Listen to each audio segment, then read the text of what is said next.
Lo dijo en la primera hora. Visita nuestra mesa de trabajo y a los tiempos que voy a tener la oportunidad de conversar con Alondra Enríquez. Ella es socióloga, consultora político-digital.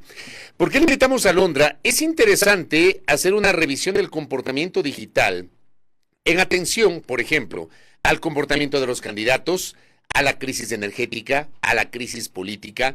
Las redes que no necesariamente nos presentan una verdad absoluta sobre lo que pasa en el Ecuador, nos dan una panorámica y sobre esa panorámica podemos generar debate. Alondra, bienvenida, qué gusto, buen día.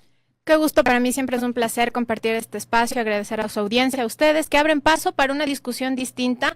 El tema de las redes sociales en los últimos 7 años ha marcado una importancia trascendental, ¿no? El activismo digital hoy por hoy es indispensable para entender cuáles son las conductas de decenas de usuarios y más en medio de una crisis que nadie se la esperaba, aunque ya veníamos con algunas antesalas hace 2 años, año y medio. La campaña del 2023 estuvo transversalizada por la crisis energética. Sobre todo la segunda vuelta, me imagino yo, ¿no? Por supuesto. De hecho, uno de los primeros candidatos que empezó a abordar este tema fue precisamente Fernando Villavicencio, que puso en la mesa de discusión no solo la inseguridad, sino lo que se nos avecinaba dentro de un panorama bastante complejo para el Ecuador post pandemia.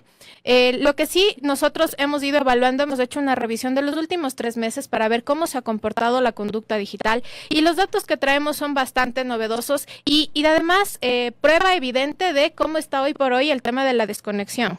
Evaluamos primero una etapa, por ejemplo, la última semana del mes de agosto, que es del 25 al 1 de septiembre, para ver cuáles eran los números que en una semana habitual, normal, con conexión, digamos, mínima, en el Ecuador se generaban a nivel de métricas. Y tenemos que en ese periodo particularmente había alrededor de 25 millones de interacciones en una semana, se generaban 601,000 publicaciones y a nivel de usuarios había una participación más o menos de 9.3 millones de usuarios que conversaban de diversos temas.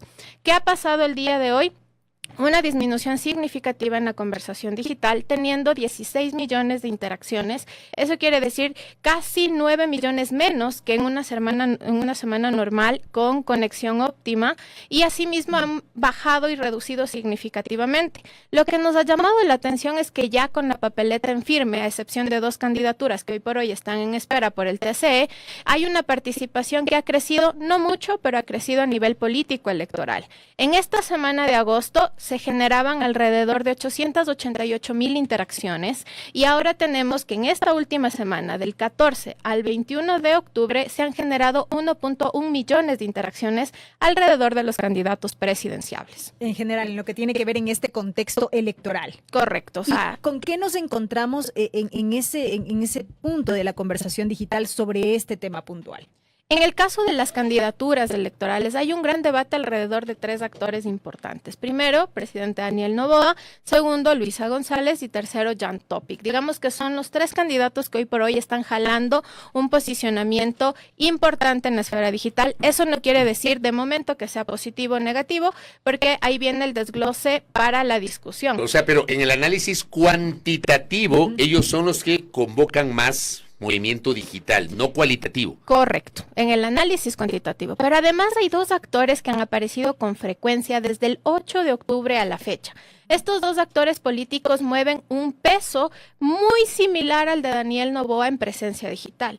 Y aunque no están en la papeleta, han logrado dinamizar una conversación entre positiva y negativa bastante significativa, dejando, si estos 2 actores estuvieran hoy por hoy en la papeleta, dejarían en un cuarto y quinto lugar a Luisa y a Jan Topic. ¿Quiénes son estos actores? Estamos hablando de el ex candidato Fernando Villavicencio y el expresidente Rafael Correa. Digamos que con este espacio de incertidumbre ha venido a la discusión, por un lado, la necesidad de tener cuadros en la papeleta como Fernando Villavicencio, y por el otro también se ha levantado la memoria de la Revolución Ciudadana, los 10 años de su gestión. O sea, están omnipresentes, el uno pese a que no está más entre nosotros y el otro que está fuera del país, pero están omnipresentes. Correcto. Correcto. Y fuera de los candidatos son los que generan mayor viralización. Correcto, sí. Y hay un factor importantísimo porque tanto Fernando Villavicencio, que además, ojo, lo de Fernando Villavicencio es un dato súper atípico porque no hay una estructura partidista que fortalezca su imagen política. Recuerden que con la fractura de Construye y Gente Buena y la disputa también entre María Paula Romo y algunos asambleístas de esta bancada, sí hay una fragmentación política. Sin embargo, orgánicamente, sin partido, Fernando Villavicencio hoy por hoy es una figura muy recordada y los ecuatorianos precisamente lo ven como esta reivindicación de que en la narrativa lo que se posiciona es si hubiera ganado, si hubiera pasado, si hubiera llegado. Entonces hay una memoria ahí latente. En el caso del expresidente Rafael Correa, tiene una agencia bastante significativa porque tiene partido, tiene bancada, tiene una base dura electoral que es innegable pese a que ha tenido que sortear diversos escenarios, obviamente, de defensa propia, pero logra mantenerse ahí. Entonces son dos datos bastante atípicos que hemos detectado en la conversación digital. Y que ahí evidencia que de momento hay una carencia de narrativa y posicionamiento digital de los otros candidatos, porque la diferencia, por ejemplo, entre la data de Fernando Villavicencio versus la de Luisa González es significativa. Ahí yo no sé si yo estoy equivocada, pero la lógica, digamos, a mí me diría que lo de Rafael Correa le sumaría, por así decirlo, a la conversación alrededor de Luisa González. ¿Es así? No necesariamente. Y en esa misma línea de la pregunta, ¿qué pasa con Fernando Villavicencio respecto de los candidatos que están hoy por hoy en la papeleta? Siempre ha sido una discusión, ¿no? Hasta qué punto el voto se endosa. Y ya en la evidencia electoral y el del peso duro se ha demostrado de que el voto no es endosable. El criterio de la ciudadanía pesa significativamente. Y, por ejemplo, ¿cuáles son algunas de las críticas que hemos detectado en redes sociales respecto precisamente a Luisa González? Y es que lo que las redes nos dicen, hemos traído además del análisis para que esto no sea una vocería de Alondra Enríquez, sino a partir de nuestras plataformas, nuestro procesamiento de datos, viene incluido con inteligencia artificial y modelos que son importantes para el análisis. Y lo que, por ejemplo, la inteligencia artificial nos menciona es que de alguna forma Luisa González es una figura polarizada y además en redes sociales refleja una versatilidad de opiniones. En las críticas más fuertes a las que ella pues se está exponiendo es precisamente esta... ¿cómo se puede decir? Este direccionamiento ciego hacia Rafael Correa, la gente la sigue viendo como una parte estratégica de un tablero de ajedrez, más no como el alfil más grande que puede llegar a gobernar. Entonces termina calificando a Luisa como un títere, como un agente sin opinión propia. Entonces eso le genera también una desproporcionalidad de liderazgo dentro de su propia estructura. Es decir, algo que ha pasado a partir de la asignación de Diego Borja en la conversación digital de la RC es que sí se fragmentó porque nadie se esperaba un espacio de autocrítica, ¿no? Porque Diego Borja durante muchos años no fue crítico, muy ¿no? Correcto. Después de que él salió del gobierno porque fue parte del gobierno del presidente Correa, se tornó crítico. Incluso cuando se lo designó como precandidato a la vicepresidencia aparecieron posts e incluso videos con declaraciones de él contrarias a Revolución Ciudadana. Y eso generó que, por ejemplo, cuando se hace el anuncio de este binomio, que además era uno de los binomios más esperados, la misma estructura de RC militantes expresen en redes sociales que había gente mucho más preparada, que había otros cuadros que estaban pero listos para correr. Ahí aparecía precisamente en los clústeres Verduga, la misma Paula Pavón, Marcela Guiñaga, Pavel Muñoz. Entonces fue como algo sorpresivo y eso fragmentó. Y ahí viene también el tema de cuestionar el liderazgo de Luisa González. Por otro lado, por ejemplo, una parte importante de la data que hoy genera Fernando Villavicencio es que está en el aire. No hay una vocería que se apropie de estas expresiones de apoyo que está recibiendo. Dentro de, por ejemplo, pudiéramos decir, su familia podría ser un primer agente que lo pudiera capitalizar políticamente, pero hay una crítica bastante fuerte hacia su ex esposa, hasta hacia Verónica Zarauz, que ha decidido participar en estas elecciones, pero que termina con calificativos negativos, más no propositivos. Entonces, ahí hay un espectro importantísimo de audiencia que está huérfana, digamos, de liderazgo y que habrá que ver cuál de los candidatos logra capitalizar, porque imagínense en el peso que tiene Fernando Villavicencio sin ser candidato, sin tener partido y que la ciudadanía se identifica con él. ¿Qué pasa con Noboa, con el presidente de la República, cuya fortaleza en su momento fue la parte digital, no tanto en X, pero sí en TikTok y en Instagram? Aquí vienen los datos que para nosotros también han sido de mucho valor y los vamos a exponer como primicia aquí en su espacio. Y es que en el análisis del 14 al 21 de octubre pasa... La semana pasada. Exacto. Es la semana pasada. Con corte la última hoy semana. En la madrugada, básicamente. Y es que la conducta de la audiencia del presidente Daniel Noboa ha cambiado en una semana considerablemente. ¿A qué me refiero con esto? El 74% de las interacciones del presidente se han registrado en Instagram, el 16% en TikTok, el 8% en Facebook y el 2% en Twitter. Quiere decir que ha habido un desgaste significativo de la presencia del primer mandatario en una de las redes que en efecto eran, digamos, su terreno más sólido, más consolidado, que es TikTok. En el caso de esta semana, tener un 16% de presencia digital en TikTok ya nos denota que ahí hay una fragmentación considerable de la audiencia. ¿Y cuál era el porcentaje que él lo manejaba? Perdón, Belkis. Por lo habitual, el presidente tenía de un 63% en TikTok, hasta un 89% en TikTok. Era su red más fuerte. O sea, ese es el promedio normal de él. Y respecto del tipo de contenido como tal del presidente. Esta es una pregunta muy importante porque ¿qué hemos hecho? Una valoración por red social con la intención de poder determinar cuál ha sido la participación de la audiencia en el contenido del presidente Daniel Noboa. Y en esta dinámica lo que nosotros tenemos es que, por ejemplo, en el caso de Instagram particularmente, los dos contenidos más importantes de la semana, la primera cadena nacional donde salió a anunciar sobre el tema de 2.000 hectáreas que se habían detectado fue la cadena nacional con peor calificación en los últimos 11 meses del presidente. Ahí se dispara una reacción muy novedosa en Facebook que es el Me Divierte.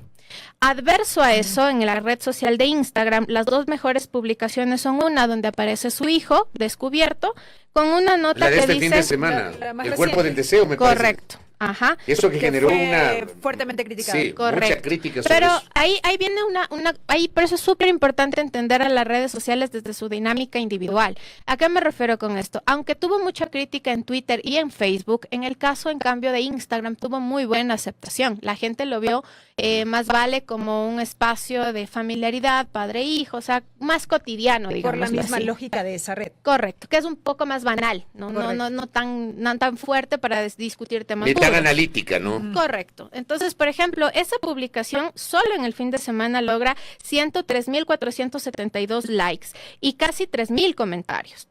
Esa fue la mejor publicación de Instagram del presidente Daniel Noboa. La segunda es la cadena nacional del 17 de octubre, donde, bueno, sale también acompañado de dos de sus ministras, pero noten la diferencia en la misma red social. Esta cadena nacional o el fragmento de esta cadena nacional logra 73.000 reacciones y 6.000 comentarios. ¿Cuál ha sido el factor de esta semana particularmente? Una cadena importante de comentarios, pero los comentarios han sido bastante críticos a la gestión, al manejo de la gestión eléctrica. La ciudadanía ha dicho que es insostenible seguir con los apagones de 10 horas. El tema de la conexión está obviamente perjudicando la empleabilidad. Además, aunque el gobierno anticipó hace 15 días que iba a dar facilidades de compra, por ejemplo, para algunos dispositivos que faciliten la conexión en los hogares. La de generadores. Correcto. La ciudadanía pues sí ha expresado su malestar porque es una inversión significativa que no estaba contemplada dentro de sus programas económicos o su proyección de inversión. Y a lo cual no todos pueden acceder además. Correcto. Y ahí lo que nosotros estamos notando es que estas fueron las publicaciones más relevantes y en el caso de TikTok no se publicó nada relacionado directamente a la cadena nacional del presidente, pero la métrica de TikTok es de las más bajas que ha tenido el presidente.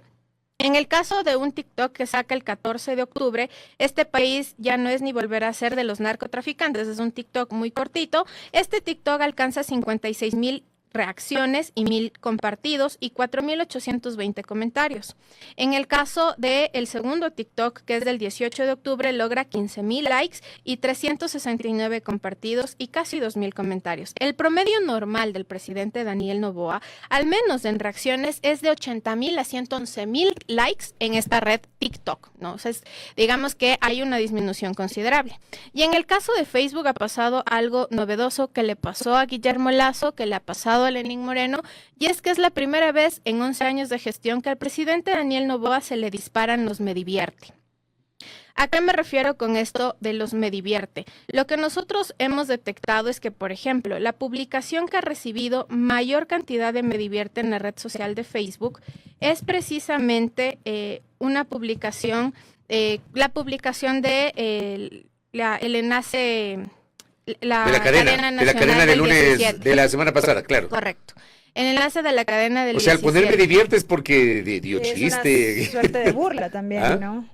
El tema de los me divierte es precisamente inconformidad, no solo ¿Es un sarcasmo? tema correcto. Es como prácticamente, ojo, porque en Twitter hubo un debate muy novedoso donde la ciudadanía decía, ¿cómo puede salir con la cara riéndose? Esto parece un Claro. chiste, se está burlando Porque de la resulta que gente. tanto el presidente cuanto las dos ministras que le acompañaban estaban sonreídos y eso también comunica, el lenguaje no verbal que comunica. Correcto. Y eso desató una cadena significativa de me divierte, tanto es así que el presidente en la última semana cumple con una cuota importantísima, con esa métrica particularmente en la red social de Facebook. Les voy a dar el dato concretamente para poderlo tener aquí a la mano.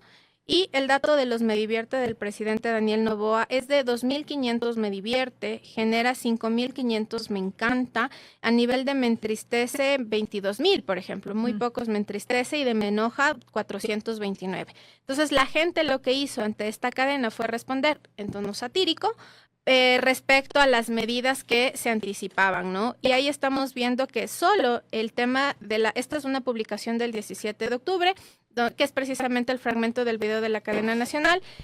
Solo esa publicación logra 888 me divierte en la red social de Facebook.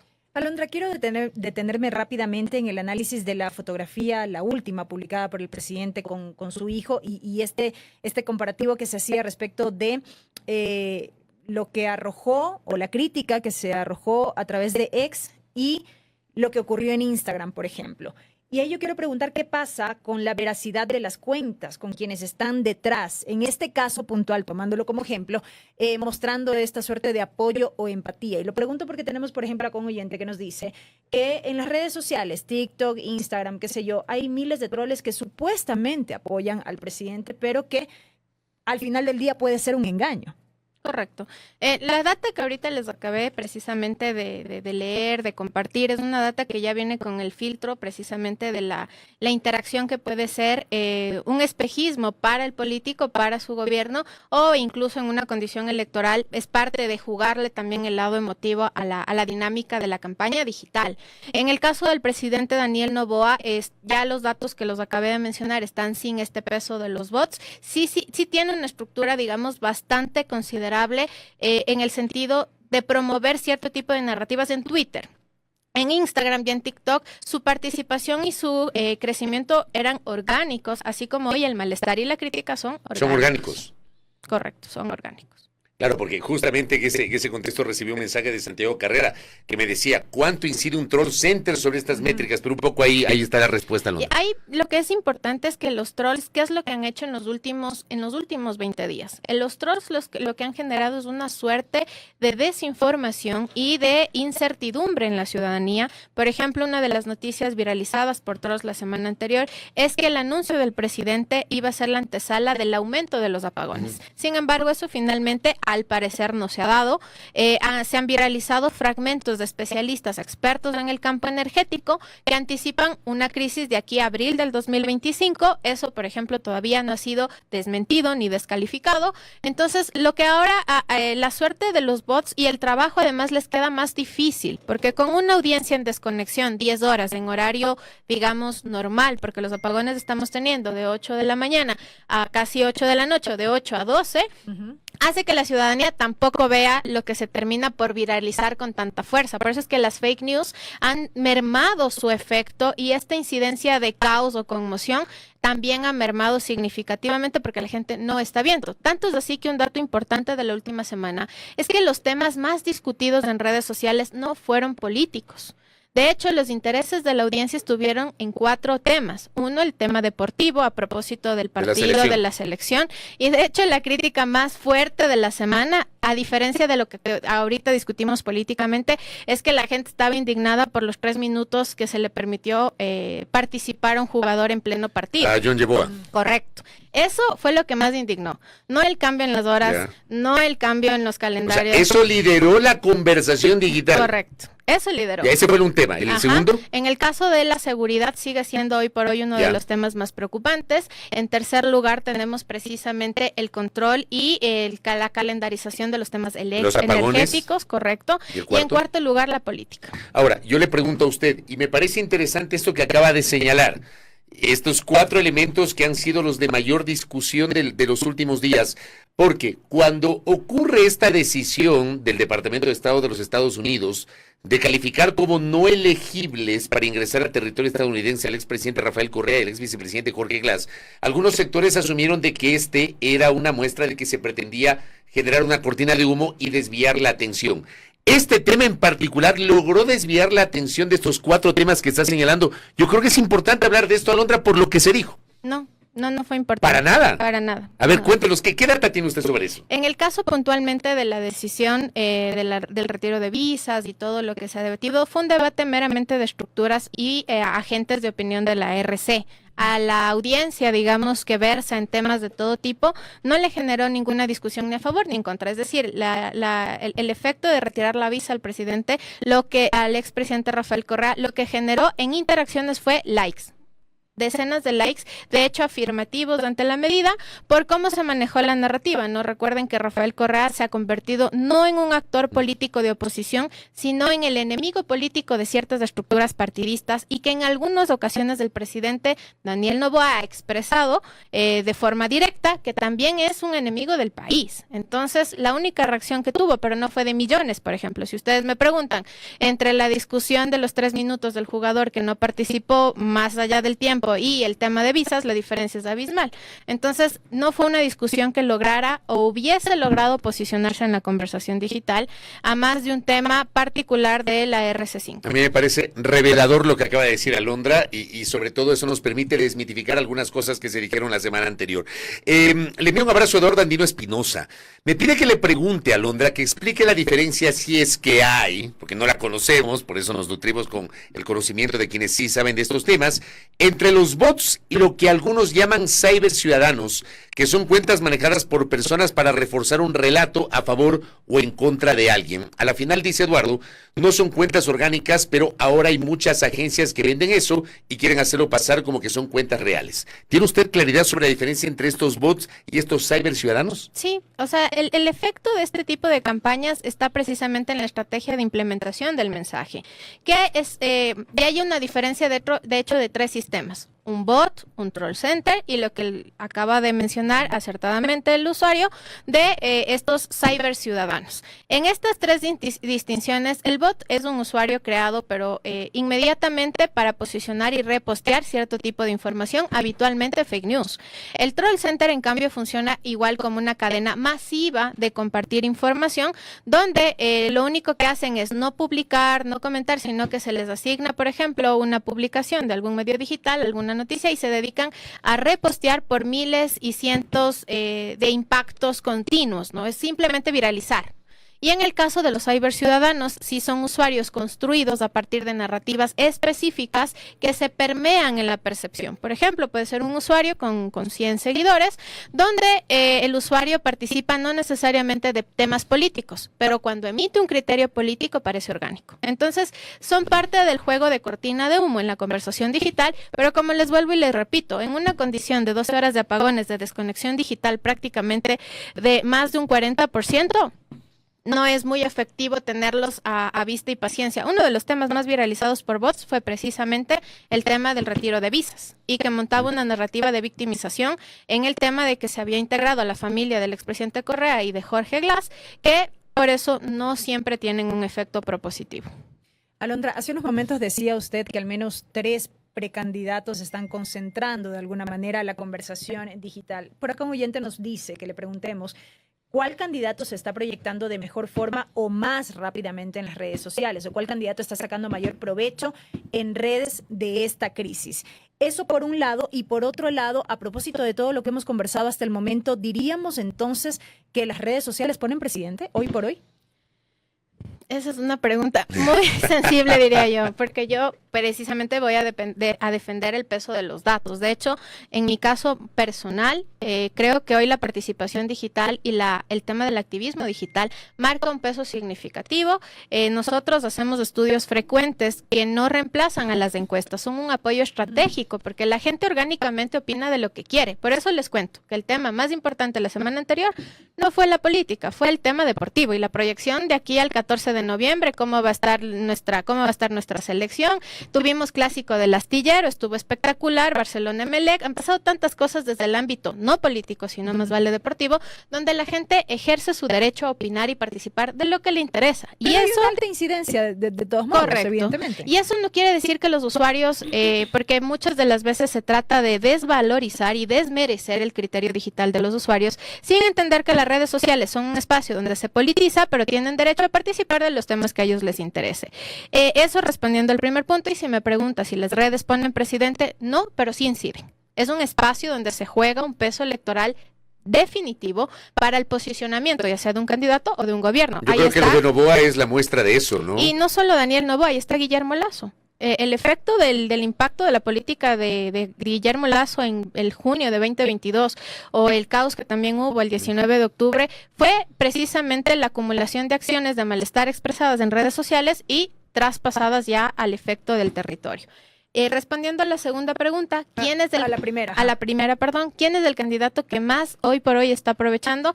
De hecho, de los 16 binomios no hay un candidato que aproveche porque las vocerías son vocerías demasiado fluctuantes. La gente que quiere concretamente que se le diga qué y de forma no demagógica ni populista, qué se va a hacer con la crisis energética. El usuario está a un clic de averiguar si es viable o no es viable el efecto favorable de las barcazas.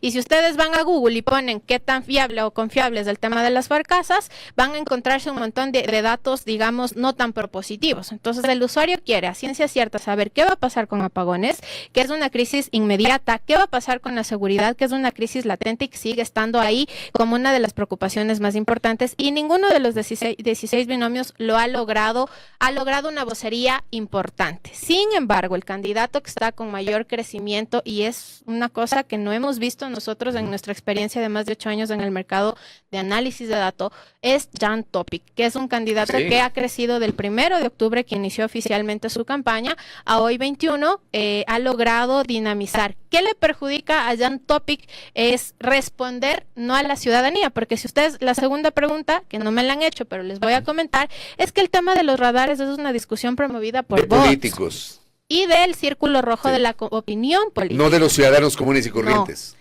Darle espacio a explicar cosas que a la ciudadanía en realidad no le han generado una inconformidad o un malestar es una táctica poco inteligente del candidato Jan Claro, Topic. El Arturo Ruiz siempre dice que es politólogo, dice, primera regla del FREN, no evoques el FREN, y ahí evocan el tema de los radares. Por ejemplo, entonces, eso hay momentos en los que desde la parte humana del candidato, pero no desde la parte política, él da pie para perjudicar su propio crecimiento. Y la eventual no calificación de Topic podría tener alguna incidencia. A ver, si hablamos de que, y ojo, por si acaso, por Dios, escuchen bien, no es una encuesta lo que estamos presentando, es comportamiento digital. Le pido a la audiencia que analice lo que estamos comentando. No es encuestas, es comportamiento digital, ¿ya? La no calificación de Topic, si estamos hablando de que es el candidato que digitalmente más ha crecido, ¿podría tener alguna incidencia, Londra? Ahí hay una discusión más a lo político que al impacto de las redes sociales, porque Topic tiene una debilidad y es que no tiene una base política consolidada.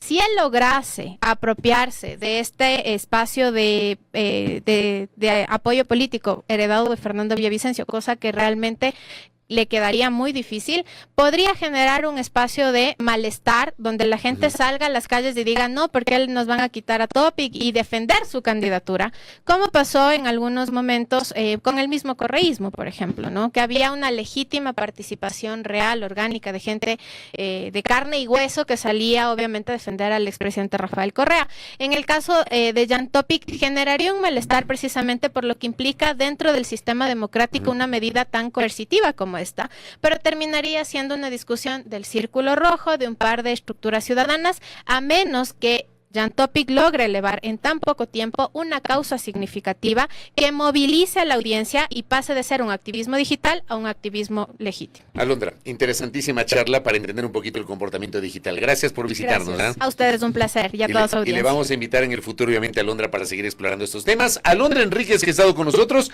socióloga, consultora político digital, aquí en A Primera Hora. Primera plana.